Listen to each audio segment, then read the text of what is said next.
We're going to give about 30 seconds for folks to join us on this Tuesday evening, and then we'll go ahead and get started.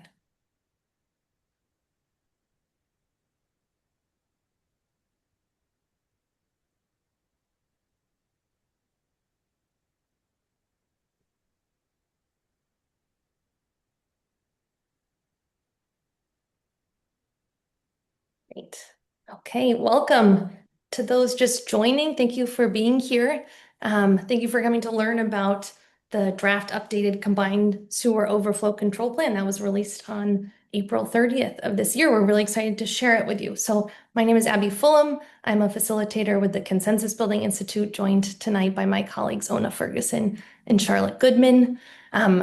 Just some housekeeping things. We haven't received any requests for interpretation, so we'll be moving forward with a meeting in English tonight. And also, as you probably heard, this meeting is being recorded, and that recording will be loaded to the project website after later this week. Okay, so we can pull up the agenda here. And so tonight, the main goal is really to help you understand what is in this draft plan that was just released, share some broader context and really tell you what's in it.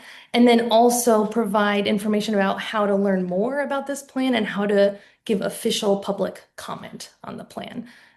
Just to say, this is a very long and technically complex document. I think it's over 500 pages, not including appendices. So the goal tonight is to try to simplify this and make it understandable and legible.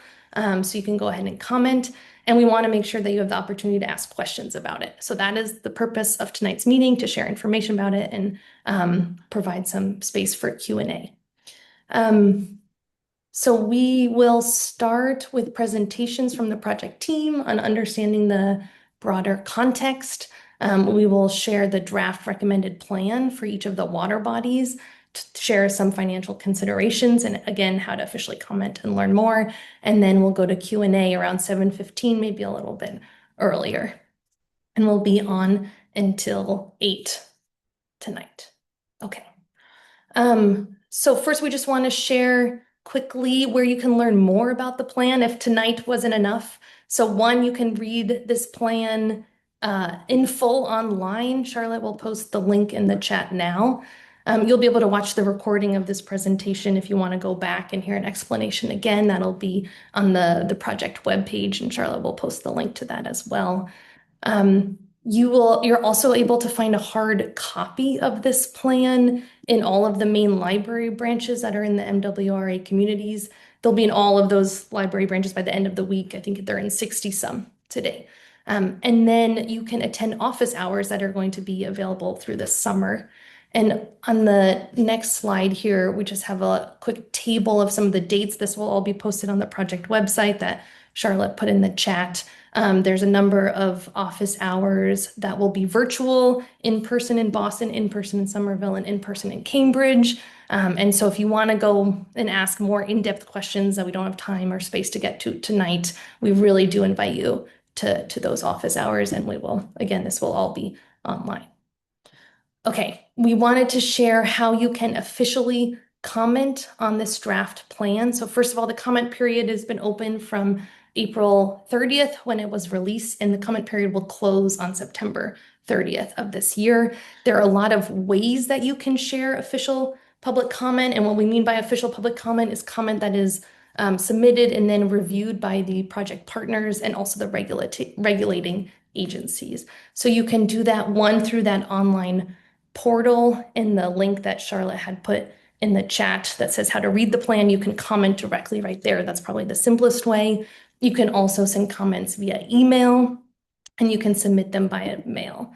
Finally, if you'd like, you can share them verbally at a public hearing. And so we have 2 public hearings scheduled. One is on Thursday, September 17th, and then the other is on Thursday, September 24th. So you can join us at those public hearings if you prefer. We want to note that if you submit public comments online via email or mail, those will be posted publicly as written, along with contact information as well. And we'll try to post those around twice a month over the summer. And so again, just to be explicit, tonight is not an opportunity to share official public comment. It's an opportunity to ask questions. So those will not be included in what is shared publicly. Okay, and then lastly, you can find a lot of other project materials and informations, recording from prior public meetings, et cetera, on the project webpage, which Charlotte has posted in the chat. Okay, so just wanted to cover those things quickly. We'll share them again at the end. Ona, if you wouldn't mind taking down the slides, we're going to hear some quick introductions from our project partners. So let's see, from the City of Cambridge, Jim Wilcox, do you want to say hello? Good evening, everyone. I'm Jim Wilcox. I'm the city engineer at Cambridge Public Works. And with me tonight is our CSO program manager, Luchika Hiller. Thanks, Jim. All right, Rich from the City of Somerville. Richard Braish, Director of Infrastructure and Asset Management for the City of Somerville. With me tonight is our Stormwater Program Coordinator, Stephanie Almeida. Thank you. And then Colleen from Massachusetts Water Resources Authority. Good evening, everyone. Colleen Rizzi, Director of Environmental and Regulatory Affairs for MWRA, and I'm joined here tonight by Brian Kobaska, who is our Chief Engineer. Thank you. All right, so we don't have time to do a full go around of everyone on the call. We have about 110 people right now. So again, thank you for being with us. Ona is going to share instructions though, so we can do a virtual poll, quick introduction. We're just curious where you live, where you work, if you've attended CSO control plan public meetings before, and then how you heard about this meeting so we can share information that way in the future. So you can either access this poll by clicking on the link that Charlotte just put in the chat or using that QR code that's on the screen.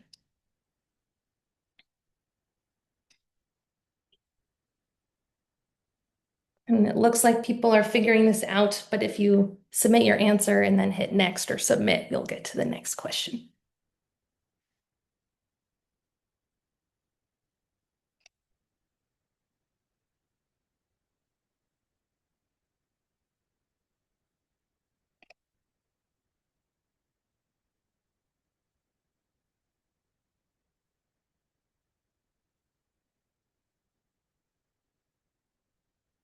About 30 more seconds on this.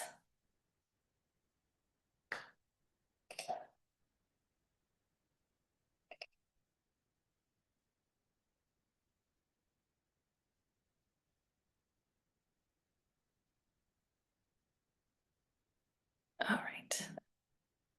So let's just see, we've heard from about 50 folks. So you can see the breakdown of where people are from. We have a good amount from Cambridge and Boston. Although I'm realizing that through this graph, it's a little confusing what's Boston and which is other. So we might need to, we'll share these results, I believe. Great. Okay, also, where do you work? Cambridge and other again, Boston, great. And then how many prior CSO meetings have you been? We got a number of people coming at 3+ and great people coming for whom this is their first meeting. Really glad that you are here. I'm going to stop sharing now. So I'm going to pass first to Richard Raish to go through some big picture context setting, and this will be especially important if this is your first or second meeting, and then we'll get more into the recommended plan. Thanks, Abby. So, let's start off right from the top and say no one here at any of the entities, Cambridge, Somerville, or MWRA, likes the fact that there are CSOs. The CSOs, on the face of it, are things that we want to eliminate. It is, however, a very big challenge. There are complicated interactions between rain, the urban landscape, drains and sewers and the rivers. Our goal tonight is to provide an overview of these issues so that as you go through and review the report and provide public comment on this, you've got a basis of understanding, and so we can have a meaningful public review period for this. Next slide, please. So, right from the top, who are we? We refer to ourselves as the project partners, the City of Somerville, the City of Cambridge, and the Massachusetts Water Resources Authority. We are presenting this plan consistent with a regulatory process that was defined by Massachusetts DEP and federal EPA to continue work on CSO elimination. The map here, the sort of orangish dots with X's on them are CSOs that were already closed in the region, but that last round of efforts did leave a number of CSOs open. And this is now those next steps to further mitigate CSO in this area. So the next slide, the draft plan just at a glance is that we're accounting for increased precipitation due to climate change. It will eliminate the combined sewer overflows in that future 2050 climate change condition typical average year. It substantially then reduces CSOs for larger storms beyond that sort of typical or average year. We incorporate green stormwater infrastructure to the extent practicable and recognizes the impacts of the projects that we're recommending here, including affordability and constructability. Colleen's going to get into the details of the plan in a few minutes, but before we get into that, I do need to give sort of a high-level overview of a lot of these, a lot of context that has to go into reviewing this report. It's a way of understanding sort of the underlying information that underpins, what's essentially 100 pages of a report in appendix. Again, so that everyone can review this with sort of an informed basis and provide informed public comment. So what is the comment period on the next slide? The project partners have been working on this draft plan for about 4 years. It was submitted officially at the end of April, and that officially started the public comment period. But really, we see this meeting as kicking off an informed public comment period. That public comment will have 2 formal public hearings, and those are the official, public hearings for people to provide comment at a meeting. Of course, there are also, as Abby pointed out, ways to submit written public comment as well. That public comment period extends to the end of September. DEP and EPA will then have the month of October to compile that public input along with their own review of the plan that is happening in parallel, and will then submit formal direction to the project partners for incorporation into a final report, which will then get issued in 2027. And it is our intent to hit the ground running with project implementation starting in 2027. These are big projects. We're talking heavy construction, invasive construction, and we're talking 25 or so years that will be needed to construct that. So, big impacts to the region during construction, and they're expensive projects. And at the moment, we don't really have any other financing mechanisms other than to issue bonds and then repay those bonds through our sewer bills. And the servicing of that debt will extend into the 2070s. So what we're talking about here is going to have, a very big impact on the region in terms of construction and financing, and will have tremendous benefits to the region in terms of water quality. And we have this, 5-month period in which you, the public, can help influence the outcome of all of that work. So, I can't stress enough how important it is for everyone to pay attention to this and provide public comment to inform DEP and EPA on how to inform the project partners and how we proceed from there. Thank you. Next slide. So what are we talking about? Combined sewer systems are sort of pervasive through our inner urban core, the older areas that were developed here in Greater Boston. So Boston, Cambridge, and Somerville have combined sewers, and the major trunk sewers that go through our communities then are also the connecting link between the between the upstream communities and the Deer Island treatment plant. Uh, those sewers that, started construction well over 150 years ago, they were designed with hydraulic relief points. That the engineers that built these things in the late 1800s knew that there would be big storms that would overwhelm the system, and they were designed so that they would overflow and prevent backups into homes and businesses. Now, we've been working at, sort of mitigating that and reducing those overflows since the 80s in this region. And as it stands right now, in a typical average year, we have about 14 hours of discharges. All other flows, dry weather flows and smaller rainstorms, make their way to Deer Island for full treatment.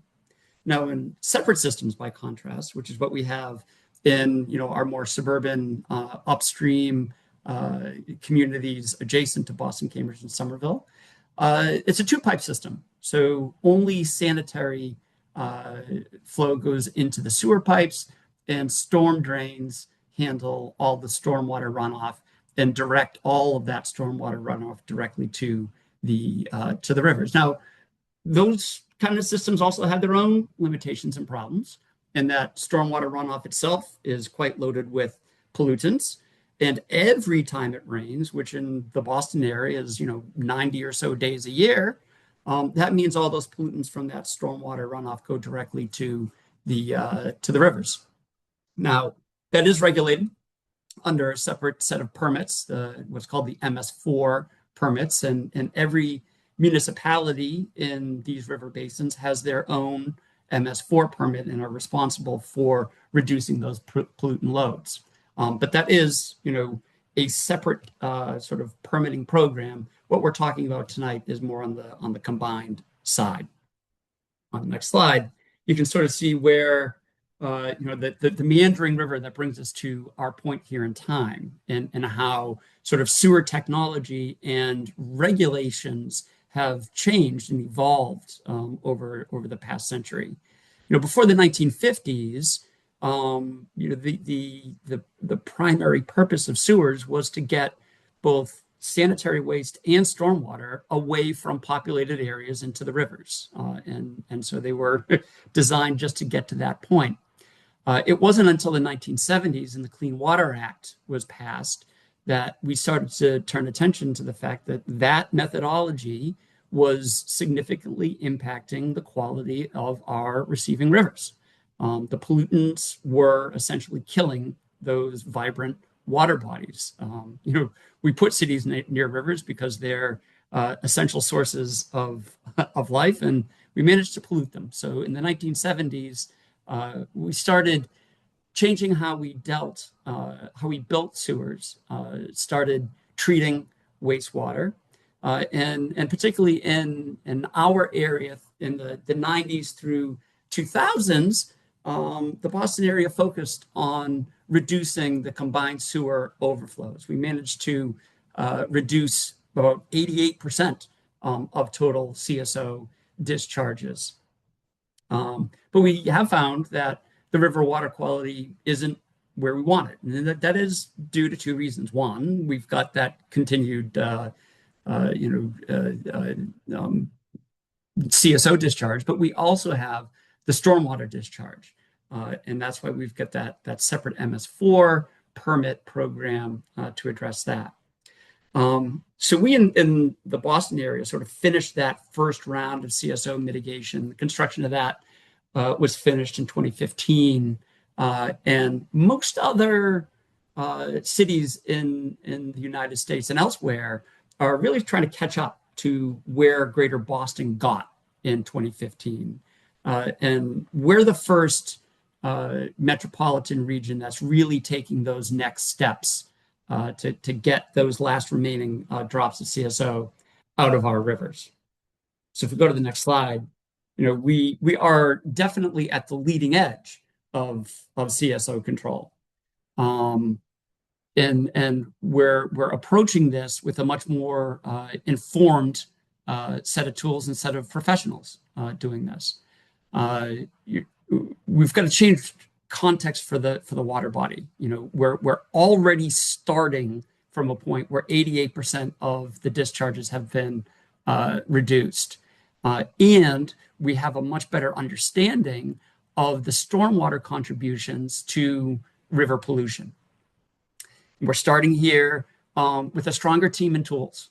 Most of the professionals that have been working on this updated plan were part of the last plan. I myself started my career in the 90s working on sewer separation in Cambridge. I've known Jim for almost all that time, and Brian as well. We've been working at this, and we know how our system works and how it reacts, and what strategies are successful and what aren't. And we're starting with enhanced modeling and planning tools. That first set of projects that we designed and constructed used hydraulic modeling. The technology and the data in them have continued to advance and evolve, and we've got much better hydraulic and water quality modeling tools than we did the last time around. So our understanding is much further. And we're also working in regional partnership on this. The other thing that we're doing that puts Boston at the leading edge of CSO control, as far as we know, we are the first in the nation, if not the world, to be incorporating climate change into our projections. Every CSO plan that has been developed always looks at rainfall patterns, and they always look at historical rainfall patterns to understand and size the infrastructure. We're at a point, especially Cambridge and Somerville have been doing our own planning for our local systems, and we can see the impacts that climate change has had on that planning, and we incorporated climate change into this, into the planning for the CSO plan. So this is the first one. We're looking forward to 2050 rainfall conditions. And again, this is the first one where we're going for higher levels of CSO controls. All of the CSO control plans elsewhere in the nation and globally have always been shooting for a point where there is an allowable number of CSO events in that typical year. We're going for elimination, and acknowledging that it's difficult to understand what elimination is, and that's one of the challenges we faced. So in the next slide, you can get a flavor for what the recommendation is. It's a mix of technologies. It includes about 550 acres of sewer separation, and we incorporate green stormwater infrastructure as part of that sewer separation. It relies heavily on storage, 25.5 million gallons of storage, and also conveyance. We're upgrading or creating 4 new major pipes to move water from various points in our system. And again, Colleen's going to get into some of the details later, but I just want to give sort of a high level of what it is we're talking about. And then if you go to the next slide, how this compares to some other urban areas in the States and globally. In terms of CSO control goals, all of our sort of equals, and I know we're sort of putting ourselves on equal with Paris and London, and maybe that's just Boston aggrandizing itself, but I think we can punch up to Boston and London. But Cleveland, Portland, Oregon, New York City, our friends down in Providence, Rhode Island, Narragansett Bay, every plan has sought to reduce CSOs, but did continue to suffer CSOs, and that's where we find ourselves right now at the conclusion of the last plan. Ours is the first to try to eliminate all CSOs in a typical year, and ours is the first to look forward to a future typical year. And what does that give us? That gives us conditional swimmable days in the receiving waters. Anyone who watched the Olympics in Paris a few years back may remember that there were a number of events canceled and or countries that didn't participate in swimming because despite all the work that Paris did, the billion euros that they sunk into their CSO control plan, they had heavy rains right before the Olympic events, and there were spills to the Seine. And so the Seine is only conditionally swimmable. That's something that we see across the board. In terms of the CSO control solutions, none of our sort of peer large metropolitan areas are able to rely on full sewer separation. There are a number of reasons for that. But the reality is that when you look at systems that are as large and complex as ours is, complete sewer separation by itself is not a usable tool. All of these plans rely on storage. Paris, again, being another example. The Austerlitz storage facilities in Paris are a cornerstone of their CSO control plan. And so the mix of technologies that we're seeing in our plan is consistent with the mix of CSO technologies you see in other large metropolitan areas. On the next slide, it's also important to highlight what a CSO plan cannot do. Again, as I said, a lot of our upstream areas are separate systems, and each municipality has their own permit for those stormwater outfalls. And the way that our systems work is that MWRA is sort of the wholesaler of water and then sewer treatment to the municipalities, but each municipality is responsible for its own collection system. And so what this plan, which focuses solely on the CSO problem, it cannot mitigate localized flooding as climate change overwhelms our drainage systems. And believe me, the modeling that we did as part of this, Cambridge and Somerville are very clear-eyed on what the impacts to our local collection systems are. And these large climate change storms will be impacting our collection storms significantly.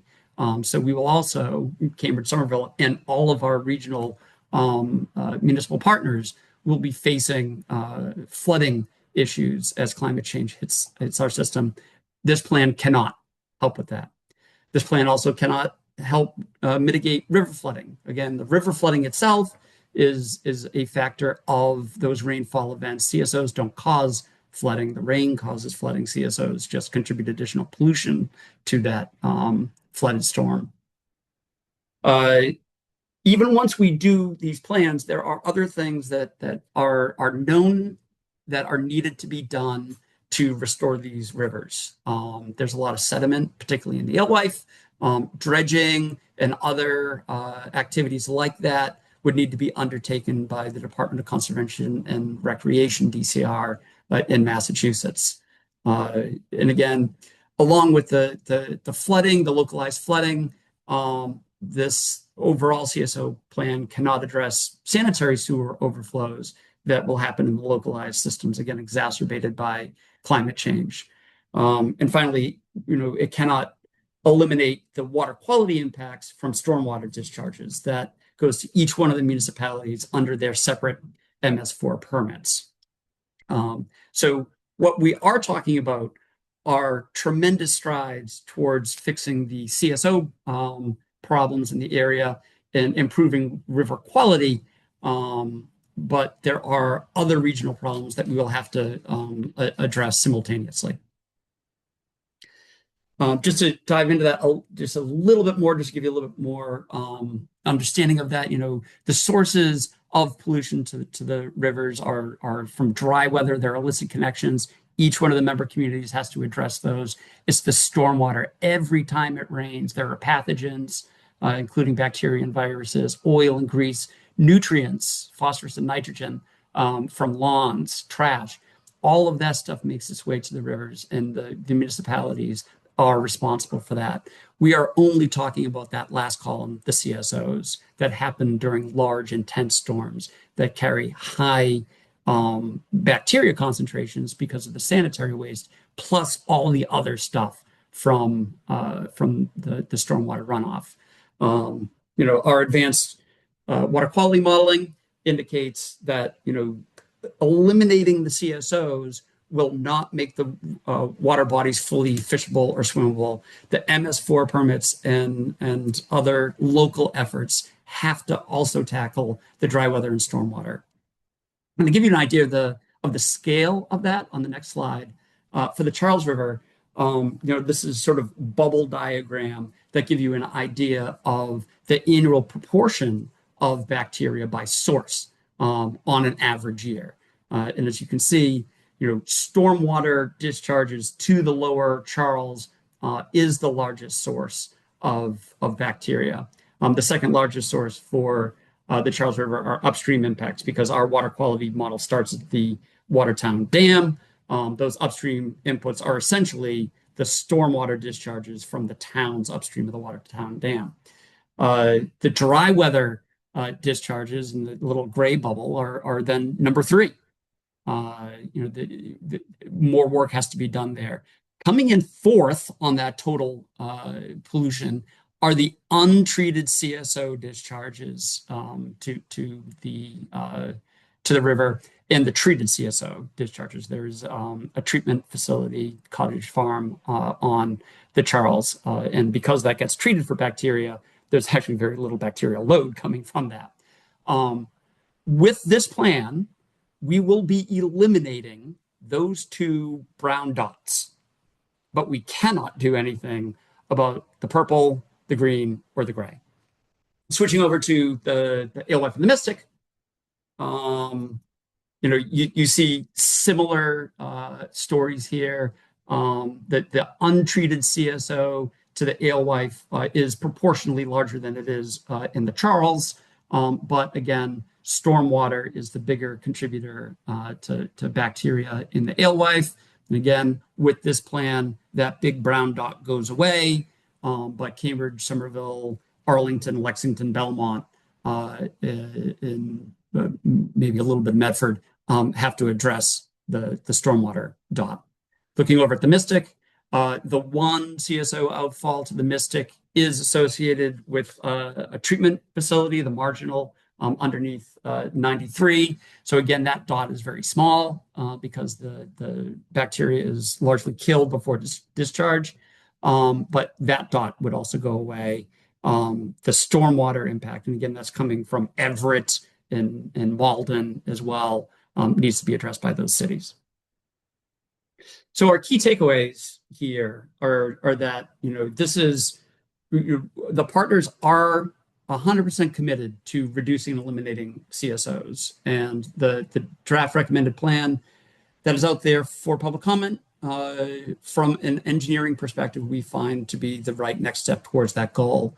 It continues our progress and builds on decades of regional investments and is ahead of national policy. Again, we are on the cutting edge of this nationally.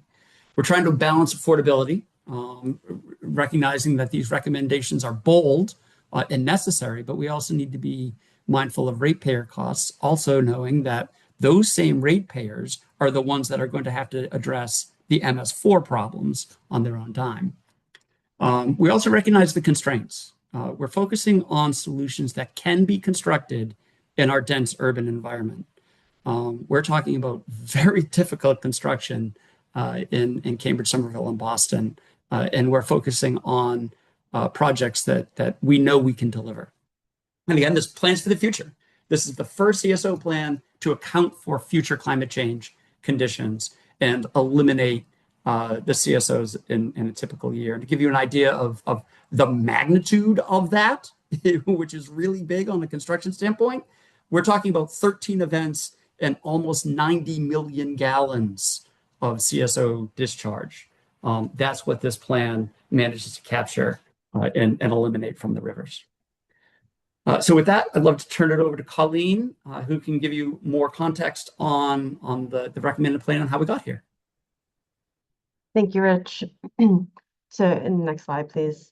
So before we get into the alternative selection itself, I think it's important to understand what we're planning for when it comes to expected rainfall.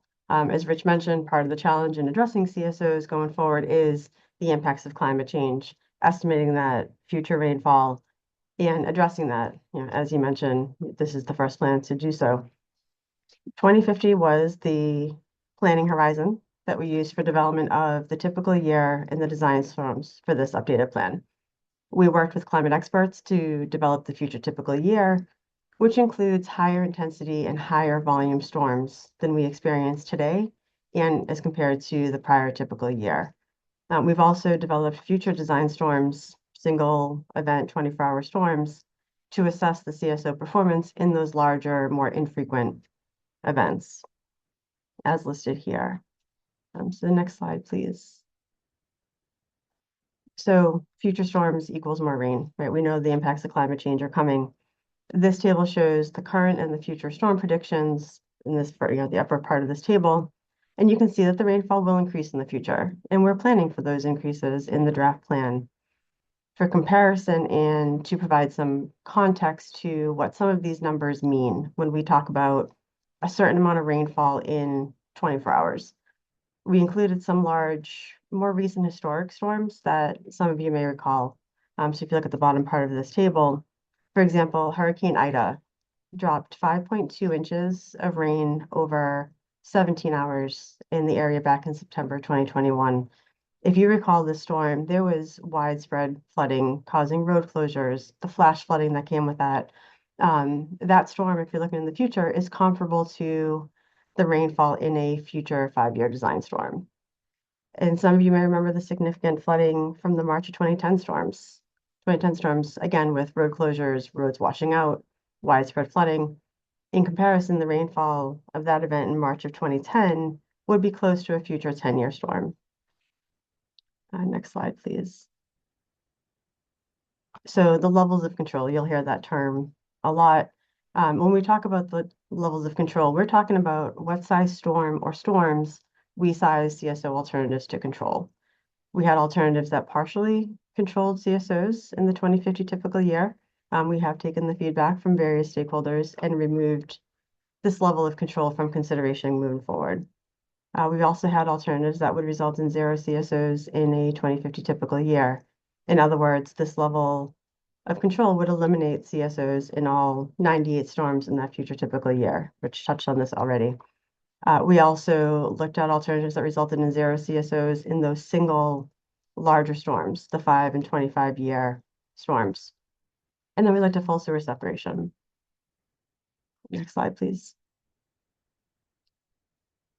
So in total, we evaluated 39 alternatives that included a combination of CSO tools, so sewer separation, storage, across the 5 levels of control. And this evaluation really focused on balancing considerations, right? We were trying to take that balanced approach to the different aspects of it. So the timeline to CSO reduction. So meaning the ability to implement and see real benefits sooner rather than later, limiting neighborhood impacts, land acquisition. Can we get the land that we need to build these projects? Construction complexity, protecting existing open and recreational space. We're along the Charles River for portions of this, right? Where we're the Esplanade, we have Magazine Beach, resulting water quality and cost relative to those water quality benefits, and affordability for the ratepayers. And of course, protecting the environmental and public health was an underlying goal across all of the alternatives and all the evaluation. Again, the next slide, please. So some of the factors that informed our recommendations. As discussed, CSOs aren't the only contributor to poor water quality. Stormwater has a significant impact on these water bodies. You saw some of those comparisons earlier. Sewer separation, I mean, full sewer separation doesn't eliminate overflows, right? There are still potential sources of water getting into the system from inflow, I&I. When separating these systems, there must be a solution for the stormwater. It needs to be treated, it needs to be stored to not cause flooding, so you need some of that detention. In large events, local pipe systems can be overwhelmed. We saw that in some of the more recent events that I mentioned earlier. You know, these findings aren't necessarily new, but the analysis that we've done has strengthened all of these points, and our resulting recommendations are really grounded in these findings. So now that we've covered kind of how we got to the recommendations, I want to take a walk through the alternatives themselves, starting with the Charles River, please. So this is the recommended alternative in the Charles River Basin, which achieves 0 CSOs in the 2050 typical year and includes a combination of controls at the different outfalls. We have multiple outfalls into the Charles in this basin. So it includes 2 tanks, one at Cam 5, which is up near the Mount Auburn Hospital. It's the most upstream along the Charles River, and one at Magazine Beach near the MWA Cottage Farm facility. I do want to note the one at Magazine Beach, this is a 10 million gallon storage tank, which for scale is about the size of a football field in length and width. It's about 2 building stories deep, and about the top of the tank is about 20 to 30 feet below ground, right? So this is a really large tank and it's really deep. You're talking about 70 feet, maybe to the bottom, plus or minus. We have 80 acres of sewer separation upstream of CAM 17, 366 acres of partial sewer separation in the back bay. You can see that in the blue shading. And then we have 2 small storage conduits that would be located in Boston. You'll see on all of these slides the estimated cost for the alternative. In this case, it's $690 million, and then some timeframes. One note on the durations shown on these different graphics is these timeframes are based on estimates for the duration for implementation of the individual projects included in the alternative, and then some considerations preliminarily of project sequencing constraints. These are not intended to be timelines from today, so just kind of keep that in mind as we go through these different alternatives. But with all of these alternatives, we can start seeing benefits as we construct those individual projects. For example, the tanks. We'll also see some incremental benefits as sewer separation occurs in different phases. So we're going to move on to the Mystic River next. So again, and all 3 of these alternatives are 0 CSOs in a 2050 typical year.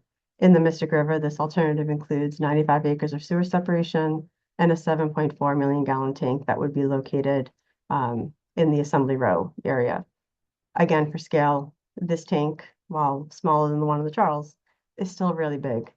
It could hold the equivalent of 11 Olympic-sized swimming pools and is also really deep. You're talking again about 70 feet in the ground for this. This alternative has the estimated cost of about $260 million. And then lastly, as we move on to the Alewife Brook. So the recommended alternative here again includes, similar to the Charles, a combination of different CSO controls at the different outfalls as they go into the Alewife Brook. So this one also includes 2 tanks, one at Camp 401A, which is over near the Sherman Street, and then one at MWA's existing outfall, MWA 03. This is located just adjacent to the Alewife T station. We have about 3/4 of a mile of conveyance pipe between those 2 tanks, 8 acres of sewer separation upstream of Cam 1 in Cambridge, and then a 2.3 million gallon micro tunnel. This is a storage conduit that would capture 2 of the outfalls, store those flows, and then release them after storm is over. Estimated cost of this one is about $340 million. And then as with the Charles, we can again start seeing some benefits as we start to construct individual components like the tanks. Next slide, please. So just a quick snapshot of the 3 alternatives in one spot. This is a summary of those recommended alternatives for an estimated cost of $1.3 billion across the 3 water bodies. And I do want to note that with implementation of these alternatives, even with that expected increased precipitation from climate change that we talked about, CSO discharges to the Charles and the Mystic Rivers, as well as the Alewife Brook, would not increase and are projected to be eliminated in the 2050 typical year and substantially reduced in the infrequent storm events, those ones larger than the 2050 typical year. When compared to alternatives in the higher levels of control, right, those 25-year levels of control, these recommended projects have some additional benefits, including the earlier reductions in CSOs, as projects, again, can be completed and come online more quickly, less disruptive construction impacts, including less truck traffic, reduced temporary and permanent loss of valuable open space, including parkland, that would be needed for comparison, for construction in comparison to the, say, 5 and 25 year storm alternatives. Again, I mentioned Magazine Beach and Esplanade as we were going through. Next slide, please. And then just want to touch on briefly a plan that was developed by the advocacy group Save the Alewife Brook. And we really do appreciate the work that went into this plan and Save the Alewife Brook sharing it with the partners. We have reviewed it, and a few takeaways from that review are that based on the unified model, Rich mentioned the model detail that we have earlier in the presentation, the proposed plan prepared by Save the Alewife Brook would actually result in 9 overflows in the 2050 typical year compared to 0 overflows in the 2050 typical year in the draft updated CSO control plan. The plan does need to account for some large stormwater and pumping facilities that right now are not shown. And then we also need to account for some of the significant stormwater storage and treatment costs that go along with that. But we do look forward to meeting with Save the Alewife Brook in the next few weeks to really discuss this plan in more detail. Next slide, please. So we do want to move on to looking at some of the financial considerations in the analysis. You can go to the next slide, please. This includes both the financial capability assessment, which is an EPA methodology, and the rate model, rate impacts that the MWRA and the partners performed. So first looking at the FCA, each partner, being Cambridge, Somerville, and MWRA, performed FCAs for all levels of CSO control that we went through earlier. A representative cost share was developed between the partners for this evaluation. MWRA share was spread across all of the MWRA sewer communities, including the cities of Cambridge and Somerville, who will also have additional costs as part of the CSO control plan. The FCA I mentioned is an EPA methodology and was a requirement of the CSO control plan that we include that.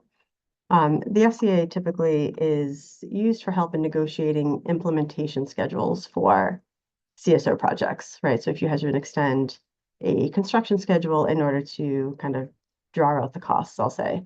But it's not a methodology for defining affordability to ratepayers. So if we go to the next slide, please. So the FCA does have some limitations. The first being that the median household income, it doesn't capture the income variability across communities, meaning that it doesn't account for the portions of communities that may have a lower income than other portions of that same community. And then that disproportionate burden on the lower income households, that's really not reflected in this methodology. The cost of living is not reflected. And I don't think I need to tell anybody on the call tonight that the Metro Boston area is expensive, right? We are one of the higher in the area. This assessment is static, I'll say.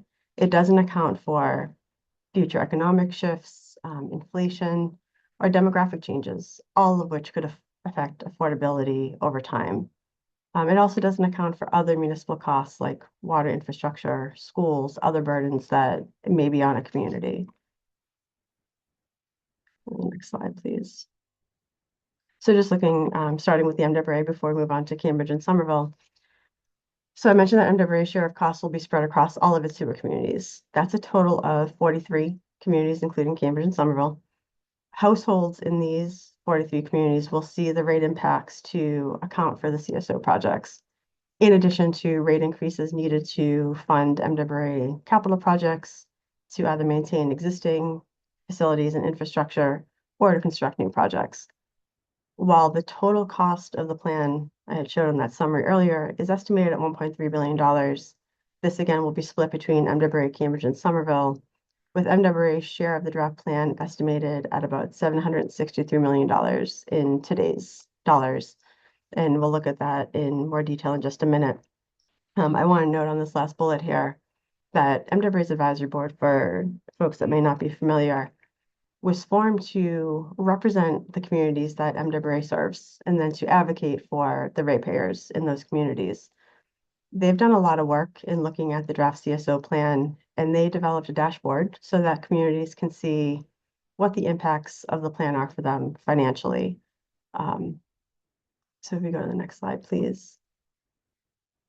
So looking at the MWRA projected debt service by alternative, again, looking at just MWRA's share of that 700, being that $763 million, since the costs that are presented in the plan are in today's dollars, they don't account for the fact that much of this design and construction is going to happen between now and the early 2040s, right? Maybe up to 2042. So obviously there'll be an inflation in costs over that time frame. So one of the things that we did as we were looking at costs was to say, all right, we know this money is being spent in the future. So we escalated that cost by 2.5% every year between 2028 and 2042. And that's a typical escalation for MWRA for unawarded projects. So that $763 million that we're talking about, again, for just MWRA's share, really becomes a little over $1 billion in spending when you start accounting for that. Added to that, MWRA borrows for almost all of its construction projects, and we would do the same for this. Rich touched on this earlier, as he talked about some of the bonding. We issue long-term debt that we pay interest on, and so while MWRA's share may be $1 billion once you've accounted for inflation, we also have to pay interest on the loan on those bonds, just like if you were paying interest on your mortgage or a car loan or any other loans that you might have. So that bottom green line, noted as $2 billion, that is actually the recommended draft plan, right? That we have the 0 CSOs in the 2050 typical year. So between when we start spending money in, say, 2028 and when the final bonds are paid off in 2072, we would estimate that total cost to be approximately $2 billion for what was that $1 billion in construction spending. And you can see as the levels of control increase, the spending, of course, increases.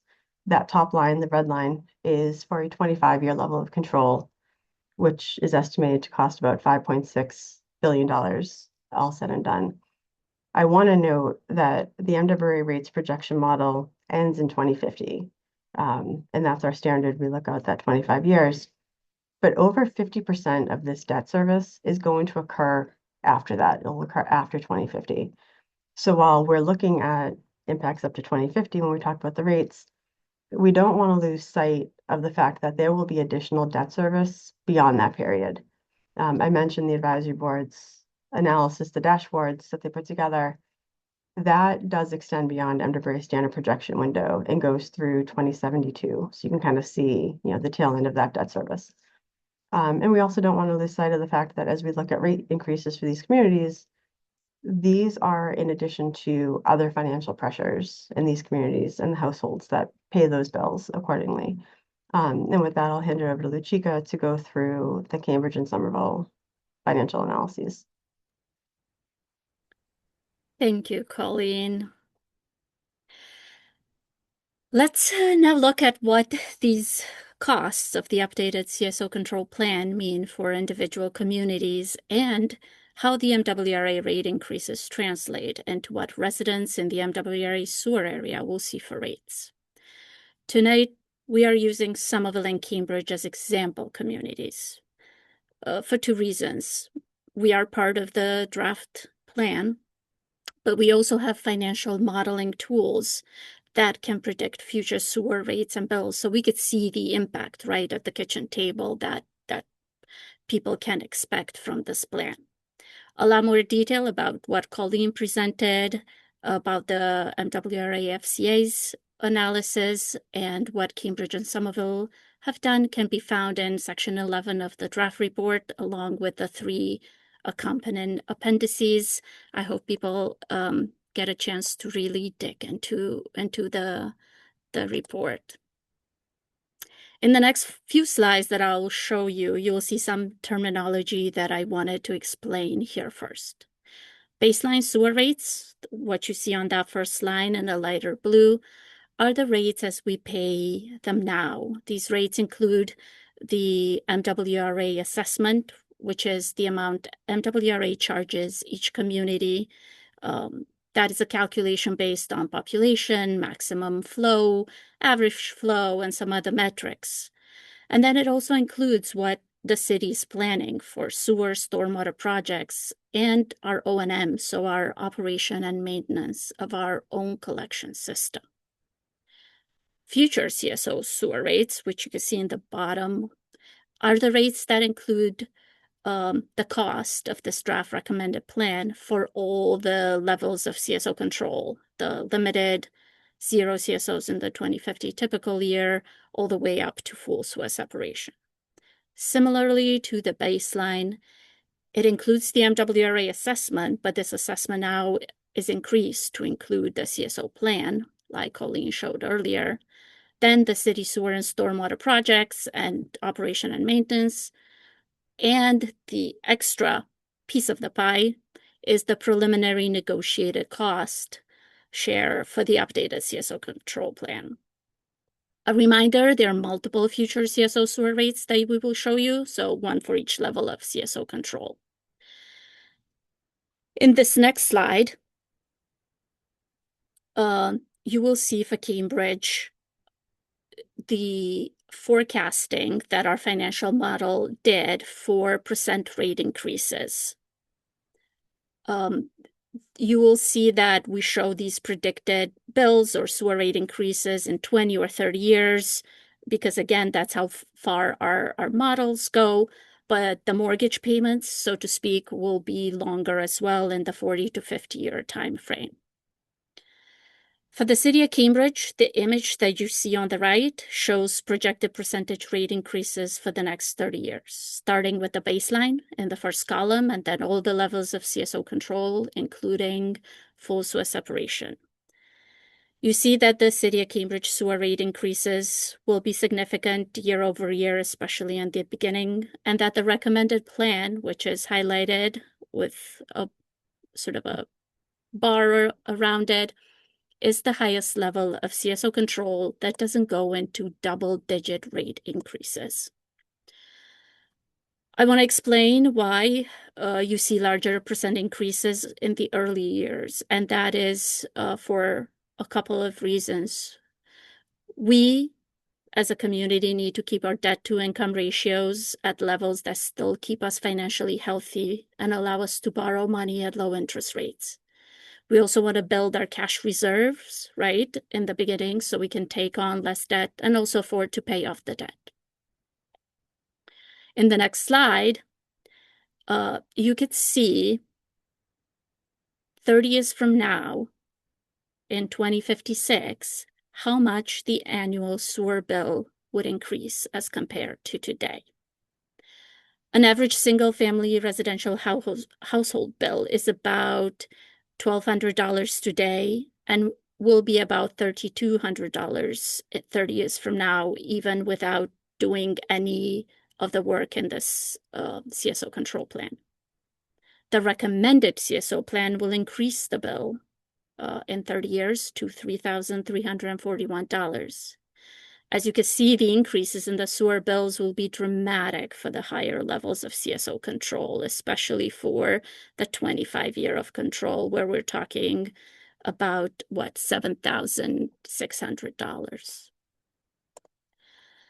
In the next slide, we're showing another important metric that we looked at, and that is how many households will have a sewer bill that is unaffordable. The federal definition of an unaffordable sewer bill is a bill that is more than 2% of the median household income. Today, about 17.9% of households in Cambridge fall into this category. In 20 years, that percentage will go up to 23.3%. That is because we continue to invest in our system and we need to pay off the debt.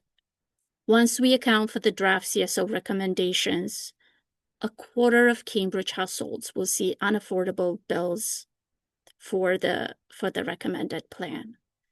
The 25-year level of control will be unaffordable to almost half of Cambridge in 20 years.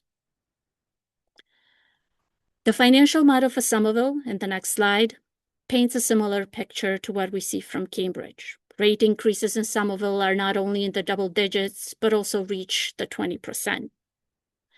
These are significant rate increases. The recommended plan balances a level of CSO control with more manageable rate increases than higher levels of CSO control. When we take a closer look in the next slide, what is happening to the sewer bills in Somerville, we see that ratepayers will see larger annual sewer bills by 2055. With the recommended alternative, we'll also see increases, but not nearly what is projected for alternatives with greater CSO control.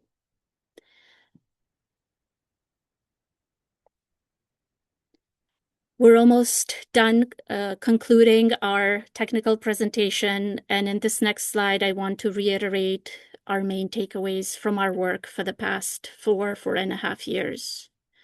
The partners and the authority and the city of Somerville and Cambridge are committed to continuing reducing and eliminating CSOs and believe this recommended plan is the right next step toward that goal. We continue the progress that built, on decades of regional investments and is still ahead of national policy. We have to balance affordability and be mindful of what the ratepayer costs will be. We recognize that we are constantly retrofitting our dense urban environments, but we are still planning for the future. This is the first CSO plan to account for future climate conditions and the first plan that eliminates CSOs in a typical year and reduces CSOs in larger events. Okay, quick reminder of how to officially comment and learn about the plan. I'm just going to repeat what Abby said in the beginning. You can read the more than 500 pages of the plan at the website shown here. We will post the recording of tonight's presentation on the website, and you can attend the office hours throughout the summer. They're going to be both in person and virtual and multiple locations. You can officially comment on the draft plan until September 30th. There will be 2 public hearings on September 17th and on September 24th. You can submit comments online through our online portal. You can submit comments by email, the second QR code, or you can mail your comments to MWRA at 2 Griffin Way, Chelsea, Massachusetts. And you could always reach us at the email addresses provided in the next slide. Thank you, everybody. I will pass it on to our CBI team, and we're going to go into the Q&A section. Thank you, Chika. Thank you, Colleen. Thank you, Richard. That was a lot, everybody. Take a breath. If you've been sitting patiently, we're going to shift into our Q&A now. Again, a reminder, as you just heard, there are lots of opportunities to give comments on the plan and give your feedback. We'd ask that people hold those kind of comments for those specific opportunities and make the next hour really be an opportunity for people to ask questions, because there is so much to learn and understand in all of this content, and we want to provide that opportunity. So we are going to take hands virtually. So if you have a question you'd like to ask, we will ask you to raise your Zoom hand to get into the queue. We'll give you 1 minute to ask a question. Once we call on you, you'll be promoted from an attendee to a panelist, and you'll be able to turn on your camera and your microphone. We'd ask you to share your name, your affiliation, if relevant, and your question. We would ask you to be respectful and be mindful of the timer that we will set at the beginning of the top bar of the Zoom. And I think it's also going to be in my window, so you can keep an eye on that. If you have a really technical question, we invite you to go to office hours so you can really get into that question with the technical team. But we will do our best to get through as many questions as possible tonight. To raise your hand on Zoom, you click the raise hand button. It's a little hand icon on the bottom. If you are on a phone and dialing in, you want to hit *9 to raise your hand, or take your hand down, and hit *6 to mute or unmute yourself verbally. If you think you'll make a comment and then other people are making it or ask a question, then it gets answered, and please feel free to lower your hand to keep things moving. I'm going to stop sharing. I see we have hands going up. That's great. Let me see if there is anything else I want to name. We're going to try to take all the questions with hands up until around 8, and then we'll check in. So if you have a question and want to get in the queue, we invite you to make sure you do so in the next little while, and we will call on people in the order that the hands go up. We have added a couple more people to the panel here to who you can see. So maybe Stephanie, do you just want to introduce yourself? And then we'll do the same with David and Matt. Sure. Yeah, I'm Stephanie Alamina, Stormwater Program Manager with Somerville. Oh, you did before. Sorry, you were off camera. I was off camera. I didn't, yeah, I'm here now. David, you want to say hi? Yeah, good evening, everyone. I'm David Wu. I'm the Director of Environmental Quality at the MWRA. And Matt, same please. Sure, I'm Matt Horn, the Deputy Director of Finance and Treasurer at MWRA. Fantastic. Thank you, everyone. All right, first question is Andrea Downs, and then we have Eppa Rixey up next. So Andrea, we are going to promote you and invite you to share your question. You should be able to unmute and turn on camera now. There you are. Hi, I'm Andrea Downs. I'm Director of the Wastewater Advisory Committee to the MWRA, and my membership is interested in water quality in particular. So my question is, how many additional swimmable days would the region get from the 5-year and the 25-year level of control plan? And then if I still have time to add a question, I'm also interested in how much of Magazine Beach under the current plan will be permanently off limits to the public. Thank you. Swimmable days, who wants to pick that one up to start? So I can answer that, or I can try and answer it. Thanks, Andrea, for the question.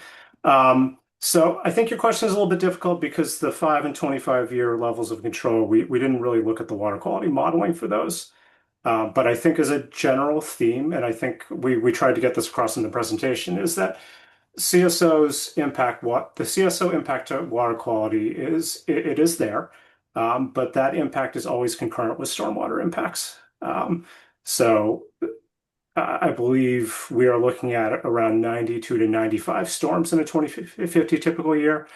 And if you follow this sort of Mass DPH guideline of, don't get in the water for 48 hours after a rainstorm, you're probably not looking at that much of a change in swimmable days. I don't want to give you a number at this point, but I think the important point is to remember that CSOs always occur concurrently with stormwater. You're not going to get a CSO without stormwater impacts to the rivers. Okay, because that was quick. I'm just going to also try to sneak in her second question, which was about Magazine Beach and if any of it would be permanently off limits. Anybody answer that quickly? I can try to take that one on. Thank you. Okay. So Brian Kabaska, Chief Engineer. There would be above grade structures to support the below grade tanks, access to those structures. In addition, MWRA would need to corridor off a good portion of that. In terms of the amount of space that would be taken in order to accommodate the facility, rough estimate based on just some of the preliminary sketches we have, maybe a third of the Magazine Beach area, I would estimate. Thank you, Brian. Thanks, Andrea. Thanks very much. Eppa, Before you go to Eppa, can I just say, Andrea, a lot of the section 10 and 13 of the draft report have that information, so happy reading. Thank you. Eppa, you should be able to go on video, great, and unmute now. And I will Sorry, just it just took Denise a will be sec. up next. So Denise Haynes after. Yeah, sorry, my Zoom just took a sec to recycle. Hi, Eparixi. I'm involved with Save the Alewife Brook. I know many of you planners, and I appreciate all the work and detailed effort that went into this. I'm looking forward to our continuing discussion. My question is really about the rate impacts and who pays. So obviously there was this detailed analysis of Somerville and Cambridge, and because they're bearing large financial costs as a part of this plan, the rate impacts can become substantial even for higher levels of control.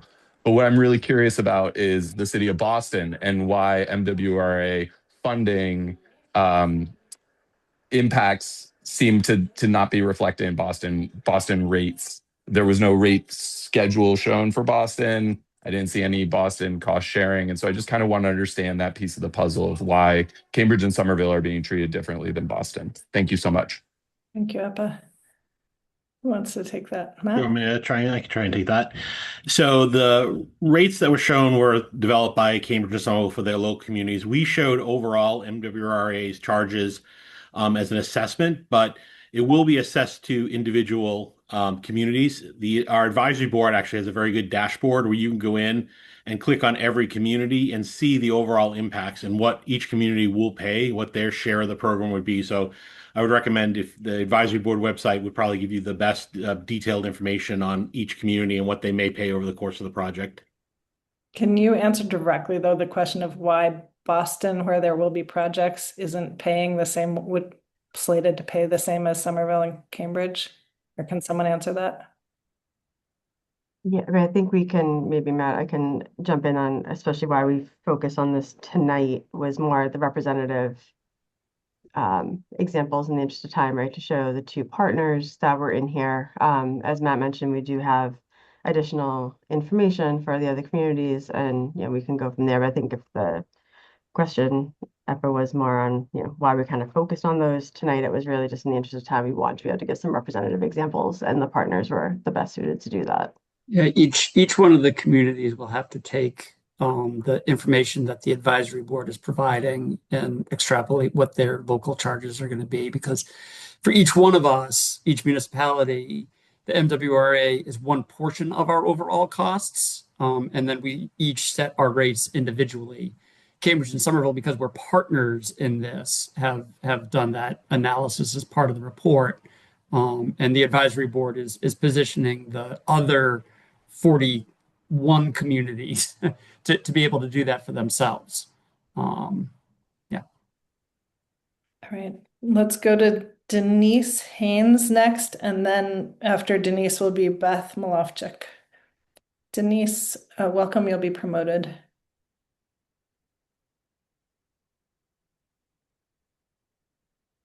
There you are. Should be able to unmute. Yeah. Okay. By the time I try and put the camera in, it comes live. Quick questions, and thank you for the information. It's really new. This is the first meeting about this, but questions are, why was Magazine Beach chosen as a storage tank area? And you said 1/3 of the Magazine Beach area will be gone. So I would assume that's the baseball field as well as I guess, want to put it as the soccer field, or am I thinking that 1/3 is different? And finally, when is it said 2027? Is that the projected start? Because that particular area is already being worked on with Eversource, or the project's going to be tied together. Thank you. Who can talk to Magazine Beach a little bit more? I'll give it a go. So Magazine Beach is adjacent to the Cottage Farm CSO facility. So in order to be able to store the CSO that otherwise would have been treated and then gone into the Charles, we had to have a facility that was fairly close. Otherwise, you're talking pumps and pipes to get it to a different location. And, frankly, there's really not much open space other than what's adjacent to the facility. So that's the reasoning why the facility needed to be located fairly close to the Cottage Farm CSO facility. We are in talks with Eversource. We're coordinating with them. We're fully aware of the electrical project that they have going on. They're running a very substantial duct bank also through Magazine Beach, and we're working with them to coordinate that effort. With regard to where these Eversource's utilities go and this future CSO storage tank, what's shown in the plan at the moment, you'll see some more detailed views than what Colleen was showing, more of a zoom in. Those are boxes on on the Magazine Beach area to represent what the size of the storage facility would look like. As to whether it gets shifted around a little bit, whether it's directly in the ball field or not, that remains to be seen. That's something we need to work through as we move further into design and such. Thank you, Brian. For Thanks those for of your you question. with your hands up, I'm just going to read through the list so you know kind of what the order is. Right now we have, maybe it's about 10 people. We have Beth Malofchuk next, then Patrick Heron, then Katie Pilot, Julie Wood, Kenneth Carson, Lee Ospitz, Victoria Lowley, Devin Kincaid, and Kristen Anderson with hands up at the moment. So you can have a general sense of when you'll be up. Beth, we are going to promote you now.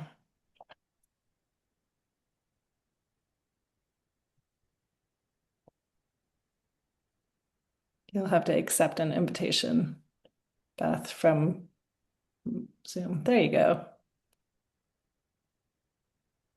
You can unmute and turn on your camera if you like.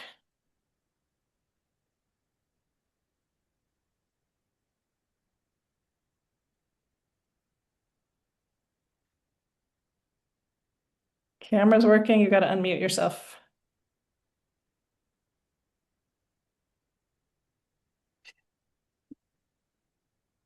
You see how to do that? Should be bottom left, maybe. There's a little microphone icon. Beth, I'm gonna prompt you to unmute and then you should be able to get a little pop-up and hit yes. Let's see if that works.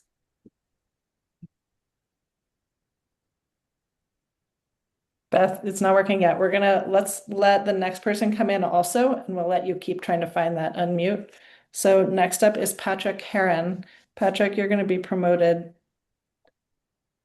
There you go. Welcome. Hi, everybody. Thank you so much for the presentation tonight. Patrick Heron, Mystic River Watershed Association. So many questions and comments, but here's one question that I had. Seeing this range of projects being described across Boston, where you see a significant amount of separation, and Cambridge for the Charles River, where you see a significant amount of separation, to the Upper Mystic, significant amount of separation, and then we get to the Alewife Brook, and it's a big long tunnel. And there's no evidence in this document here for Alewife Brook about where separation or other natural solutions, whether it's a stormwater wetland and separation, could be incorporated into this plan. And I'm hoping you can speak somewhat extemporaneously about what that best opportunity is for separation or more natural solutions to accompany what might be a very useful tool in the tunnel for a near-term solution. But I'll note it really stands in contrast to more permanent solutions being described in these other areas. So I was hoping somebody could sort of address that a little bit and give us some hope that there's something more here besides a tunnel in the future. Thank you. I can start for Somerville, and then Jim or Lucica can provide some details for Cambridge. The primary reason why we were unable to get sewer separation to work for the Alewife sewer shed for Western Somerville has to do with the logistics of the system. By contrast, the sewer separation for the Back Bay has a feasible corridor. I'll be difficult to construct because you're crossing Stardo Drive and going through the Esplanade, but there is a direct line to get stormwater to the Charles River. For the Upper Mystic, Somerville has actually advanced design of that project, which is why we're anticipating a 2027 start for that. We've been taking this very seriously, and saw that was going to be a promising project for CSO control. So we advanced design of that and are confident that we can get a new stormwater outfall to the Mystic. Even though we have to cross 93 and thread the needle by Fells Way. And we also know what the capacity of that stormwater outfall pipe will be.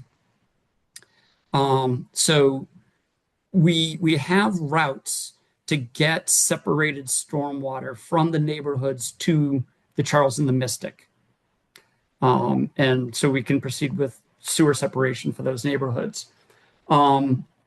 As much as we tried to find a route for stormwater to get to the Alewife from Western Somerville, we weren't able to find a feasible corridor. The existing connection, the Tannery Brook drain, in the 150 years since that thing was built, development has come right up against that pipe. So we don't have any more room in that corridor to have additional stormwater flows. And also with the climate change projections, we need additional hydraulic capacity for that it isn't even there. The only other corridor that we examined was Mass Ave. We would basically go through Davis Square, down Elm Street or one of those, and get down to Mass Ave and follow Mass Ave. But there were so many utility conflicts, not least of which is the Red Line Tunnel, which is startlingly shallow underneath Mass Ave, that we simply weren't confident that we can find a stormwater outfall route to carry that level of stormwater. Then the other problem that we have with the Charles and the Mystic, those are large bodies of water and can accept additional stormwater without flooding concerns. They're already large bodies with high banks, and there's a lot of stormwater going through them anyway. The Alewife Brook is much more subject to flooding. And so we would have to attenuate the flows of new stormwater. And finding that a location to do that stormwater attenuation also proved to be what we deem to be an insurmountable challenge. And so, what we wanted to do with this, and I sort of touched on this, we wanted to move forward with an implementable plan out of the gate.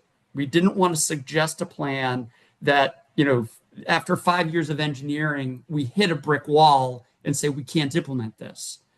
So, if you want that glimmer of hope, I think we can continue to look at that.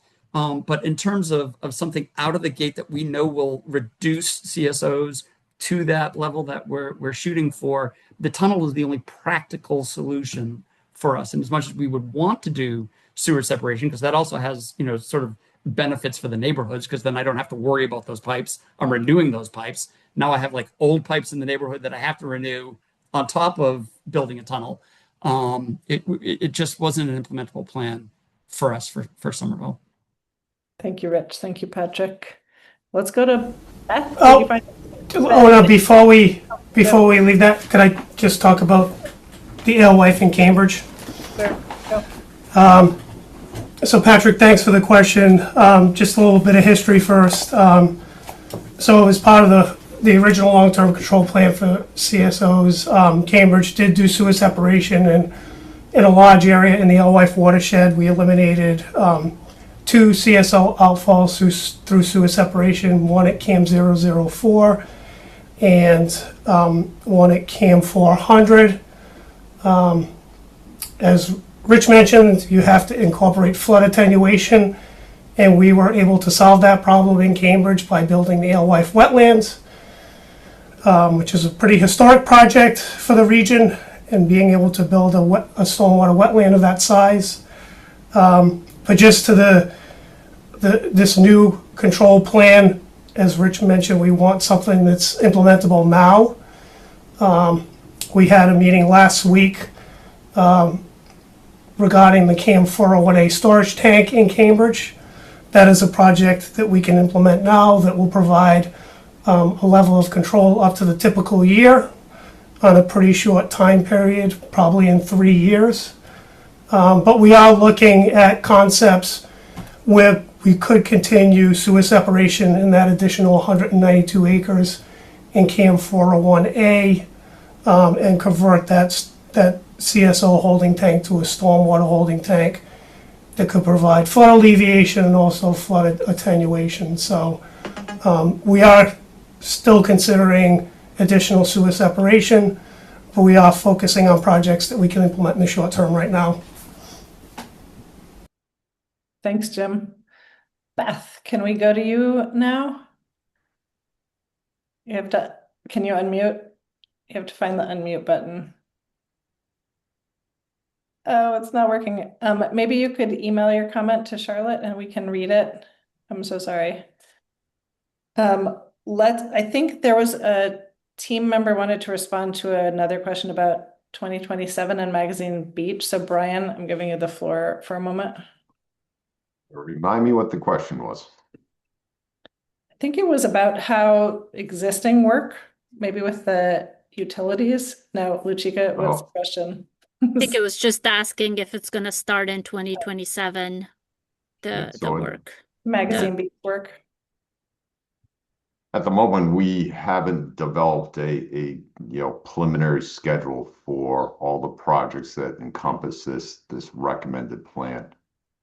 We need to coordinate on that. We need to consider various things, including availability of contractors. There's a lot of work within the region to do a lot of different major capital improvement projects. In some situations, we can exhaust the number of contractors that are available to actually work on these projects. So we need to coordinate on this effort. We are focused on trying to get some early wins. I think, as Rich and Jim just emphasized, there are a couple of things that we're going to be moving quicker on than, some of the other projects. Thank you. Okay, in the queue for questions, next up are Katie Pilot and Julie Wood. Everyone, please correct your last names if I'm saying them incorrectly. Katie, we're going to promote you now. There you are.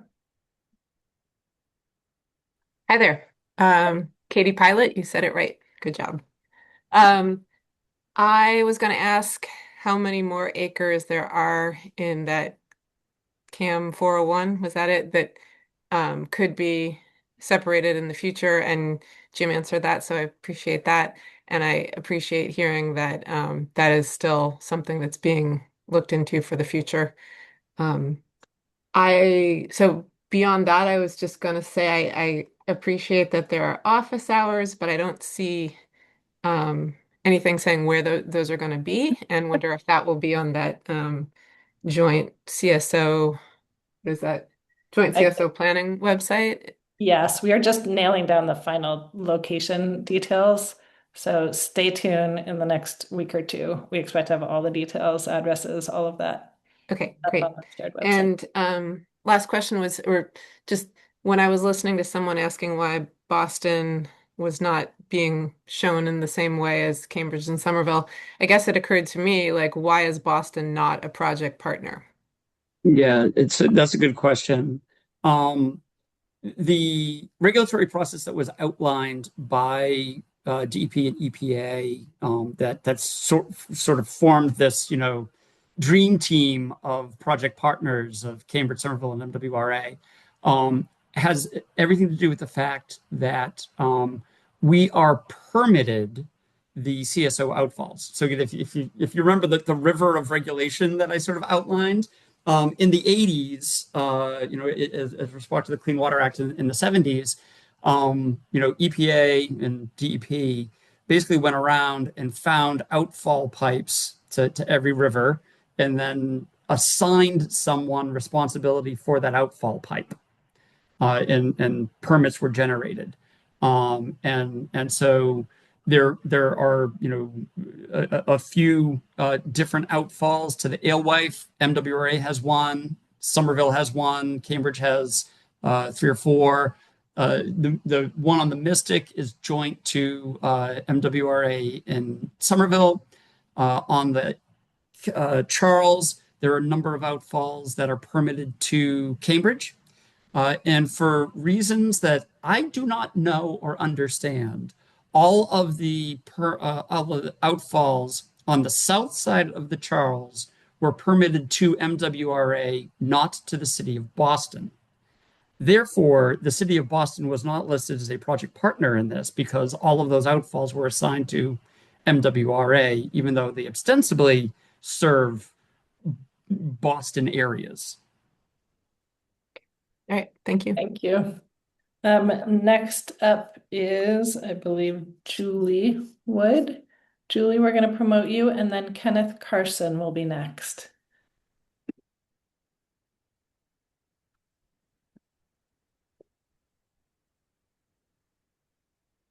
Julie, there you go. Hi. Yes. So you can hear me? There we go. Okay. Hi. Two questions. I'm gonna talk fast. Um, First on the rate impacts, what you previously shared, the rate impacts for the MWRA communities were much less impactful than Cambridge and Somerville. And Cambridge and Somerville are really kind of in a unique situation because of their role as the project team. So I think it'd be great if you could talk a little bit more about the MWRA as a whole rate impacts, because that is what most people will experience and are, yes, the rates are going to go up, but just when we're talking about, making things a little bit better or actually solving the problem, the incremental difference is small there. And then second, Magazine Beach, the 25-year storm level control in your plans, it looks like a smaller footprint for Magazine Beach. I don't know if that's true or just diagram, but if you can speak to that as well. Thank you. So whole rate impacts for other municipalities in MWRA to start. But my hope is that given the tools that the advisory board have supplied the member communities, that at least some, if not all, of the member communities will be able to come up with their own ideas of what their rate impacts are. I suppose MWRA could attempt to extrapolate that, but our hope is that each community takes a look at that and comes up with their own assessment. Mm-hmm. They've presented stuff before, though, Rich, so it'd be wonderful to see that tonight. I don't think we have that, so. No, I don't think we definitely don't have it ready. And then there's a second question. There's the 25-year impact on Magazine Beach. Yeah, do we want to? Control. Okay. I could try to take that. So Magazine Beach, the tunnel alternatives, which are extremely deep shafts. The facilities that would be located on Magazine Beach include a drop shaft under the tunnel, as well as a below grade pump station. We're talking, nearly 300 feet deep below grade in order to dewater a very large tunnel that would, be only filled in very infrequently. So the footprint on Magazine Beach may be somewhat smaller, but we would still need to quarter off a lot of that shaft area, which would be, a large structure above grade with odor control facilities and access above grade structure to access the below grade, the very deep pump station that would be needed to support that tunnel. Thank you. Thanks, Julie. Next up, we have Kenneth Carson. And then Lee Ospitz will be after Kenneth. Kenneth, you're going to be promoted. There you go. You should be able to unmute and turn on your camera.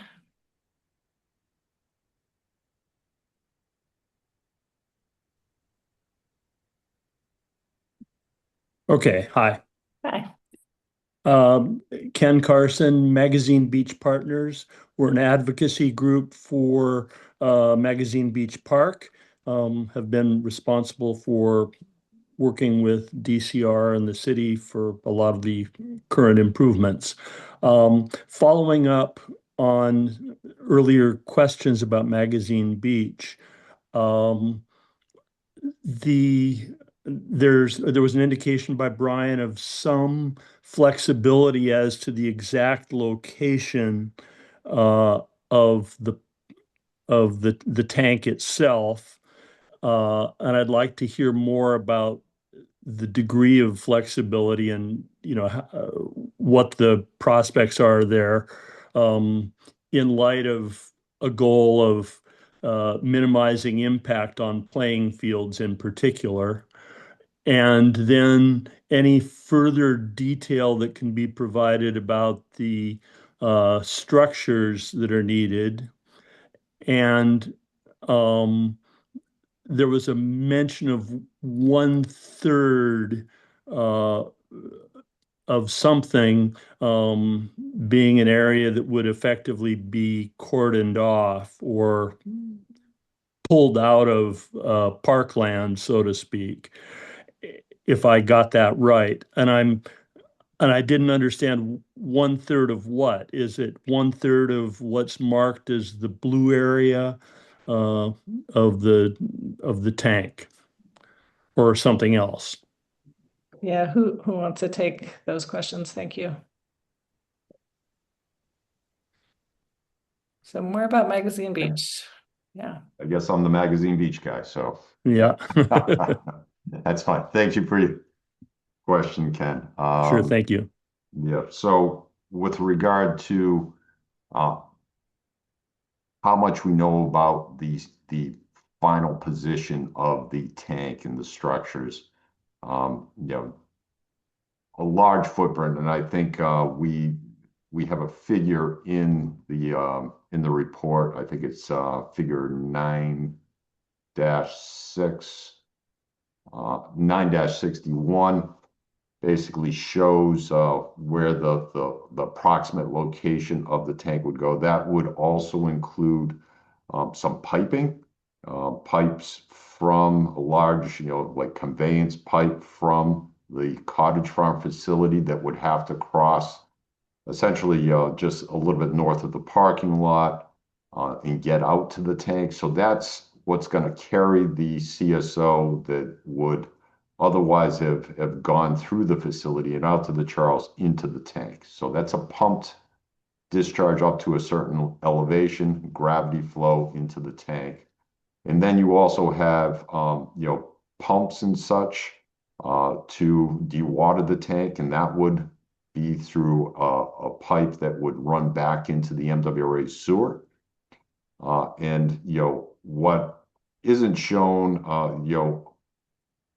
well, no, that's the two major pipes that would support that infrastructure.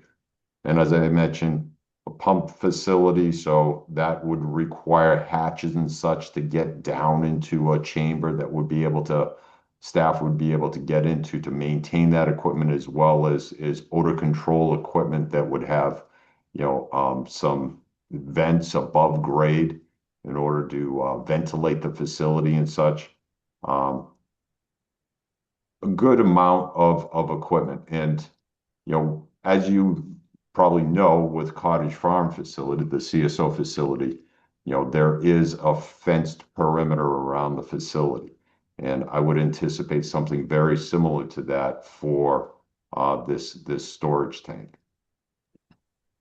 Thank you, Brian. Thanks for pointing toward that graphic also. That's helpful. People can go look. Yeah, All right. section 9 of the report has a lot of these details for all the pieces of the projects. Thanks, Uchika. All right, we're going to go to Lee Ospitz, and then we're going to read the question from Beth that we couldn't hear from her because of the muting issue. Lee, you're up next. There you go.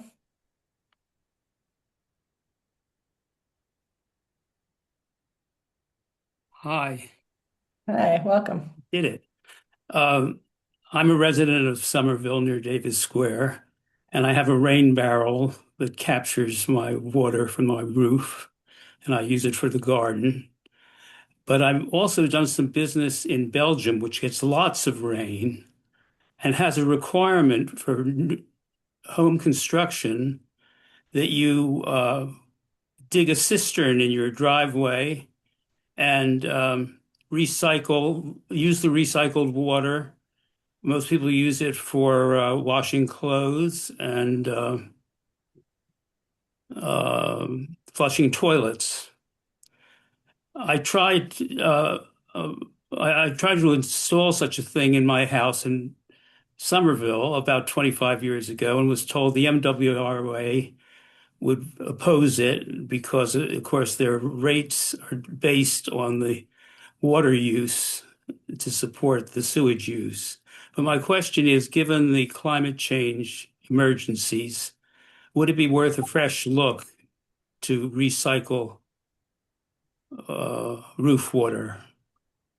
Thank you, Lee. Thanks, Lee, for that question. So, in terms of gray water piping and residential properties, there's a lot of Massachusetts building code that we'd have to overcome. I'm not saying that we should abandon it as an idea, but indoor water reuse on residential properties becomes a little bit tricky with building code and inspections. That said, both Cambridge and Somerville have aggressive requirements in terms of stormwater control with development. Any permit that triggers our stormwater requirements, we require retention and detention of stormwater. Basically, we've got thresholds that are in our regulations. Cambridge and Somerville's are very similar, and in Somerville, we're moving towards a fee structure for the sewer bills that would incentivize people to do that. Right now, they're required when they get a building permit, and we're moving towards a rate structure that will incentivize that. But we have a few kinks in our billing system that we need to iron out first because we want to make sure that it gets implemented correctly, and we're not drowning in abatements when it comes out. My hope is that we get all those billing issues resolved within the next, 6 or so months, and by calendar 27, you're going to see that rolled out on your bills. Thanks, Rich. Thank you, So Lee. is the answer that if I live long enough, I can install this in my house? That hopefully by next year, you're going to have incentives to do that, and you'll get breaks on your sewer bill. Very interesting. Thank you. Abby is going to read Beth Malofchik's questions now. And Thanks, then Anna. we'll go after that to Victoria. All right, from Beth Malofchik. Office hours for Alewife/Arlington, question mark. Copies of CSO plan in Arlington libraries, question mark. Have you done hydraulic factoring for El Nino? How do you protect and remediate Alewife of raw sewage condoms and tampons now? And your dream team lacks representation from Arlington. We pay costs in your raw sewage in our yards and homes. So there were 4 questions there. Thanks, Abby. Thanks, Beth. I could take the office hour. So the in-person office hour that is slated for Cambridge is going to be in North Cambridge at the Ridge Towers, which is right next to Arlington. There will be several online office hours as well. Thank you, Uchika. And again, in terms the dream team was developed by Mass DEP. about 5 years ago, and it was specifically named MWRA Cambridge and Somerville, and yeah, DEP did not name Arlington to do that. However, I do talk with Mike Rademacher at least a few times a month, and we compare notes on our systems. Thank you, Rich. The Question about the Arlington Library does have a copy of the plan at its reference desk. Can answer that. great. Hydraulic factoring for El Nino. I don't know what that means. Somebody here know what that means? That's an Andrani question. She's not here. So I don't She know that we actually is. I mean, it literally is an Andrani question. She is, Rich, she is here. Should we try to promote her? Andrani, surprise. Can we promote you? Who can find her name fastest? No, she may have had to step off. Maybe She- this is an office hours question to try to Yeah, I get think us. it's definitely an office hours question. All right. And remediating the ill wife of raw sewage, condoms, and tampons. Now, are you doing that work? I'm a little confused by the question. It feels like a waste going into the river question. Think we have floatables controls at all our CSO outfalls. They are not 100% effective or efficient, but we do have them, and we continue to maintain and operate them as needed. Thank you, Luchika. Thanks all. All right, we're gonna go next to Victoria Lowley and then Devin Kincaid. Victoria, we're gonna promote you.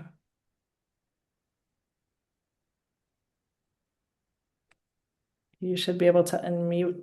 Yep. Hello, I'm Victoria. I'm a resident of Somerville.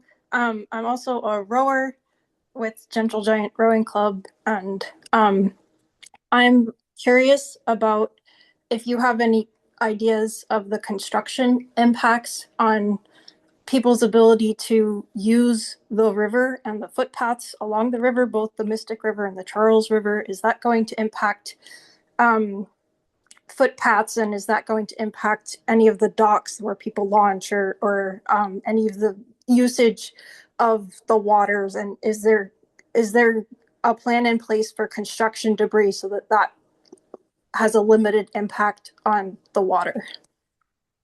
Thank you, Victoria. Take them in reverse order. So the construction debris will have to be part of any construction site has to have its own stormwater control plan, and there will be adherence to that, and there will be eyes on it. So under normal operations, barring an act of God, there wouldn't be any impact to the rivers from construction. Largely the Gentle Giant area, which I believe is on the Mystic, near the Medford sort of entertainment area. There's nothing planned for that area, and I can't foresee any impacts to that. I do think there would be impacts to Magazine Beach and the Esplanade. The outfall to the Mystic River for the sewer separation over there does pass through a passive park. There'll be temporary impacts to that, but it's a landside park. It's not a water access park. But a lot more of those details will be fleshed out during final design, and there'll be design phase meetings as we get into those details. Yeah, I would like to just, mention the Esplanade. There will be, per the recommended plan includes stormwater lines that need to get out to the river from that large 366 acres of sewer separation in the Back Bay area. In order to do that, we're thinking it will require micro tunneling under Sturo Drive over towards the Back Bay. That requires some pretty significant equipment to be set up to actually perform that work. and will impede on, some of the paths and such that run along the esplanade in order to get that work done. Thank you. Thank you. Thanks, Victoria. We have, I think 6, 7 people. We have next up Devin, who has been promoted. Thanks. In just a sec, you can go ahead and speak. Then Andy, Christina, George Late, Kristen Anderson, Ann McDonald, and Kathy Azuz C. So we will take all of those questions before we wrap up for the evening. Devin, welcome. Yeah.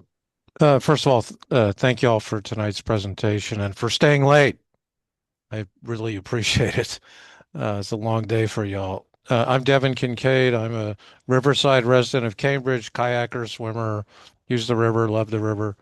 I have 2 questions. The first may be beyond this group's jurisdiction, but what would be the impact to river water quality if we spent $2 billion improving stormwater retention, attenuation, or treatment instead of CSO? Is the first question. The second question is, the financial projections don't appear to separate debt costs from inflation, making it difficult to assess what is inflation and what is debt cost. Is that something that we can address in future presentations? Thank you. Thank you, Devin.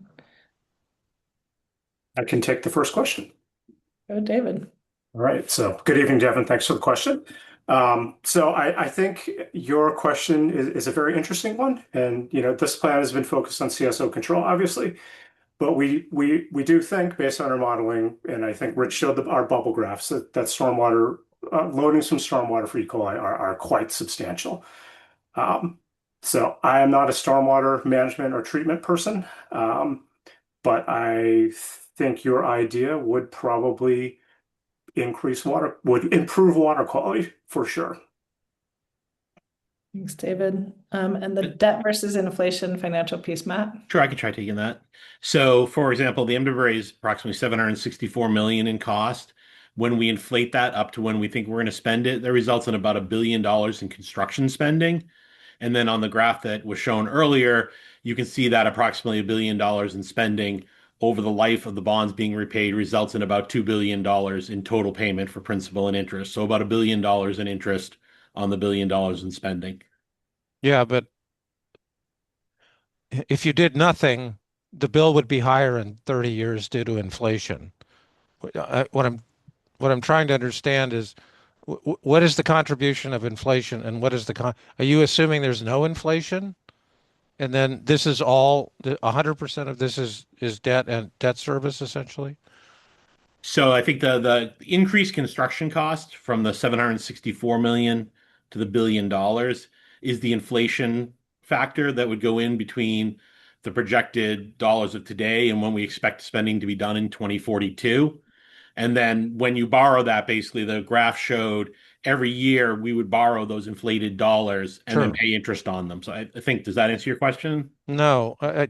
If you did no construction, what would be the bill due to normal inflation in 30 years versus what would be the bill with normal inflation plus the debt service?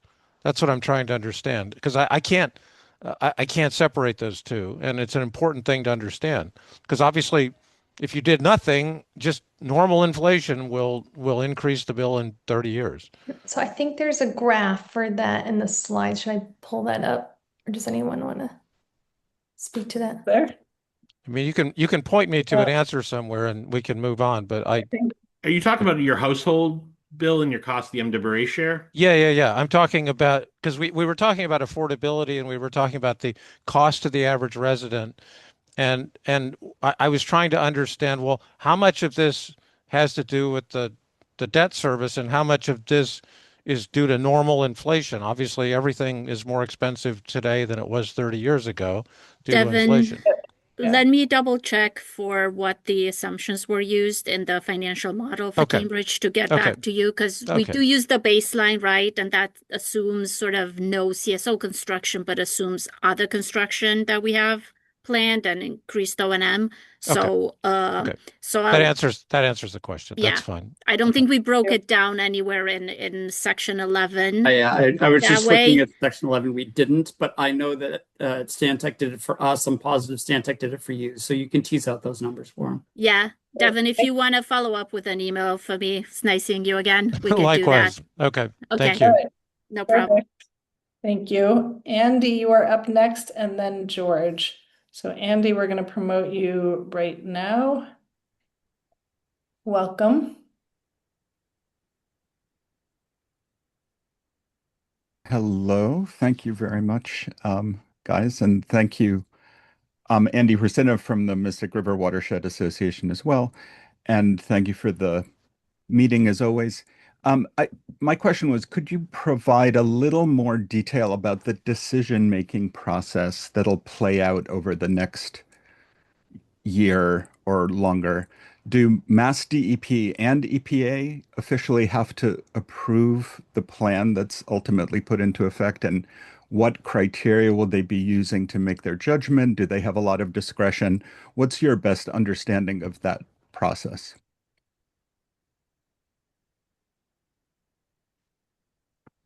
Who wants to take it? Yeah, that's a difficult one. So yes, Mass DEP and EPA are both going to weigh in. The way it generally works is that DEP takes the lead, and EPA will weigh in on EPA's direction, on DEP's direction. Both entities will be reviewing the public comments for input, and weighing that on their own determination of the acceptability of the draft and what they want to see changed in the final. There is still a number of decisions that the state needs to make, on the acceptability of this plan and frankly, what the definition of elimination is, because that is ambiguous in the regulations. So DEP, in all honesty and sympathy, has a heavy lift on their hands over the next 6 months on these determinations. Thank you, Andy. Thanks, Rich. Thank you. We'll go to George and then Kristen. So George Late, we are going to promote you.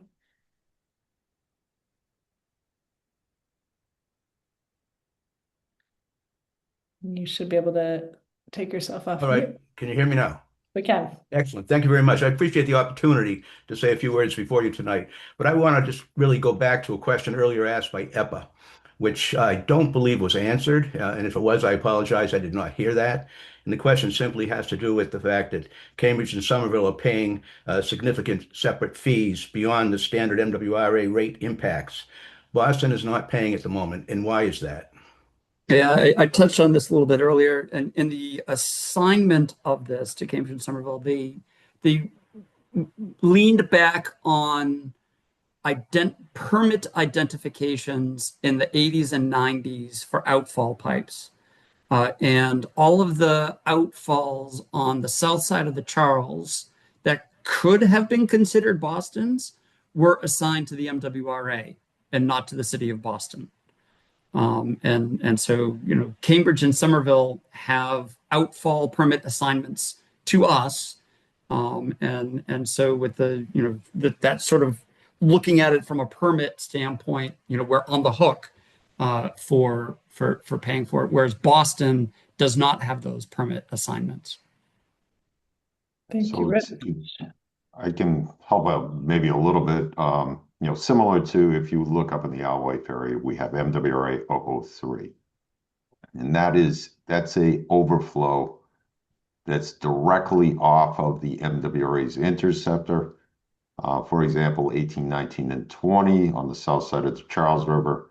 That is on the Boston Marginal Conduit, which is a interceptor owned by MWRA, and those CSOs are directly off of that MWRA interceptor. So, there's that reason for, for assigning those overflows to MWRA. Thank you both. Okay, thank you. Kristen, you are up next, and then Anne will be after Kristen. Kristen, we're going to promote you now.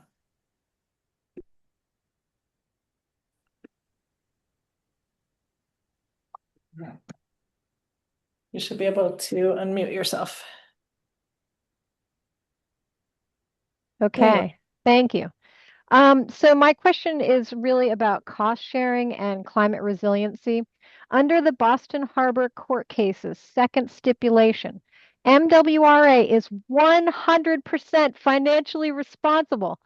100% financially responsible for fixing the two alewife outfalls that are in violation of the court order to bring them into compliance with the court. That's Cambridge's alewife MBTA station CSO and Somerville's Davis Square Tannery Brook CSO. They are in violation of the court. So those CSO outfalls flood raw sewage into our bike path, parks, yards, homes during some storms. There are two ways to fix this. You got tank storage that'll hold overflow sewage in concrete tanks. And then there's sewer separation, which removes stormwater. And it's the climate resilient option because it scales as rainfall increases with climate change. A fixed tank can be overwhelmed, but the alewife plan is 99.9% tank storage and only 0.1% sewer separation. So my question is, since MWRA is legally required to fund this fix, why doesn't Cambridge and Somerville use MWRA's funding for the climate resilient solution, which is sewer separation at Alewife Brook? And I think I forgot to mention that I'm Kristen from Save the Alewife Brook, and we're extremely disappointed with the plan, and we would like to see sewer separation. 0.1% sewer separation is a tragedy. So since the MWRA is legally required to fund this fix, why don't Cambridge and Somerville use MWRA's funding for the climate resilient solution, sewer separation at Alewife Brook? Thank you, Kristen. Yeah, I think I'll chime in there. And Kristen, thank you for the question. I will not necessarily address the sewer separation. I think Rich had touched on it earlier, and I think that's continued conversations.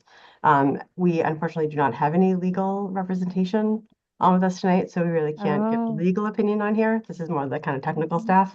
So that's something we would certainly have to have maybe a different conversation about to address the It's in publicly available court documents that MWRA, it's the second stipulation.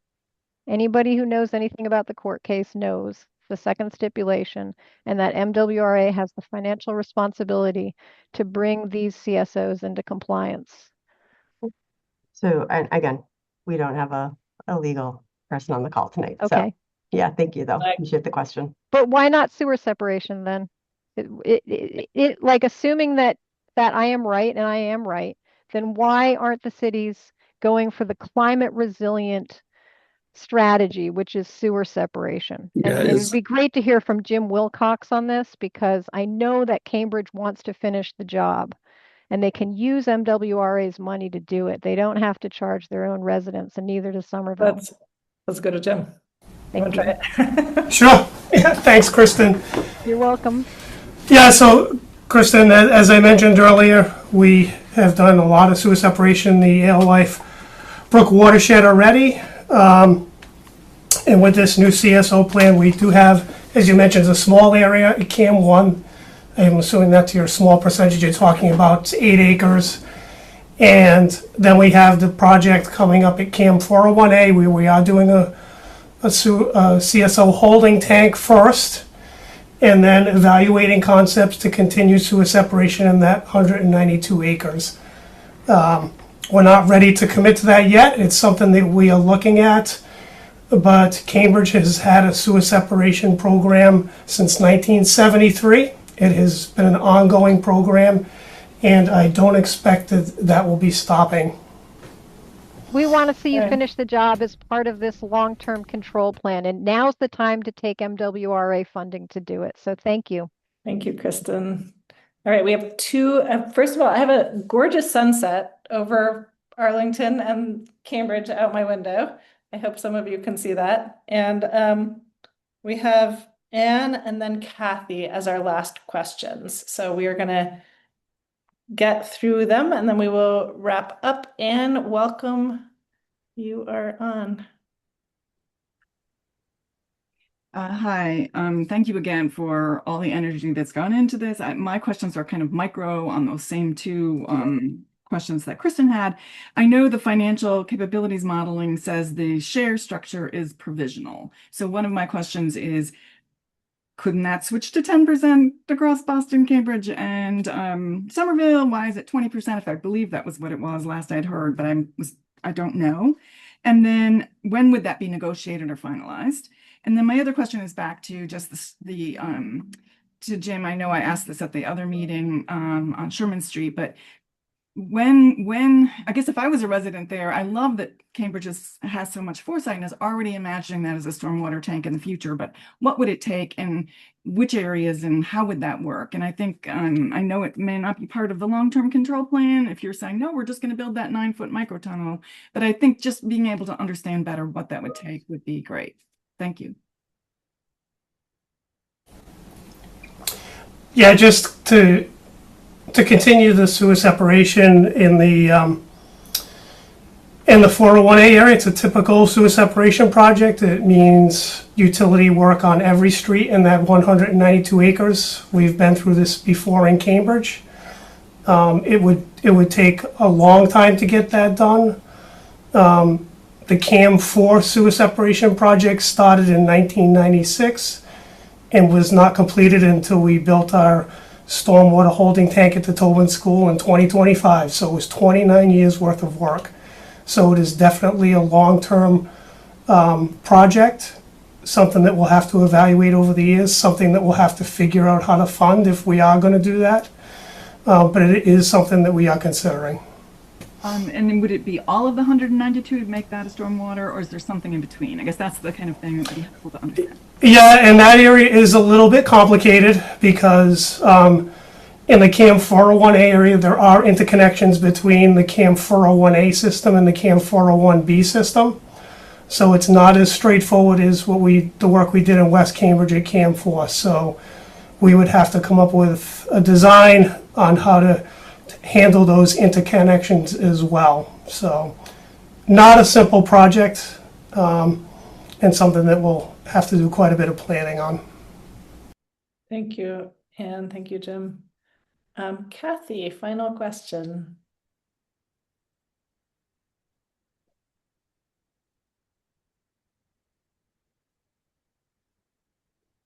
Welcome, Kathy. Yep.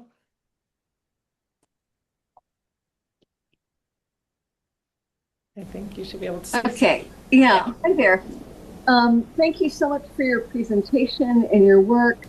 I wanted to ask, earlier someone had asked about how many more swimmable days we have in the Charles if this project happened, if these investments were made. And you said not very many more swimmable days. So I'm wondering, how big a difference will all this infrastructure investment make? And then I have a few other questions. From a water quality perspective, if you remember the bubble graphs that Rich showed. Yes. So let's not, we're not going to lie here. CSO does have an impact on water quality, but it is an acute impact that, at least in the Charles, goes away, dissipates below state water quality standards, which are set by Mass DEP, within about 6 hours. And then I also want to make the point again that CSO occurs concurrently with stormwater, which of course is also adding bacteria loading to the river. And CSOs, I can't give you a number off the top of my head, but CSOs in the Charles certainly are relatively infrequent as a percentage of the number of rainfall events you get in a year, whether that's a real year or a typical year. So you are controlling CSO impacts, water quality impacts to the river under this plan, but you're still getting those stormwater impacts. So I think our modeling, and I don't know the chapter off the top of my head, but it's in the report, the amount of, I'm not going to say swimmable days because that's not the metric we used in the modeling, but the hours of compliance in a year don't go down appreciably with zero CSOs in a 2050 typical year in the Charles. David. Okay, so the reason to do this is because it'll keep other sewage from overflowing. So if it's not going to make a big difference in the Charles, maybe it'll make more of a difference in other rivers. But so what is the impetus?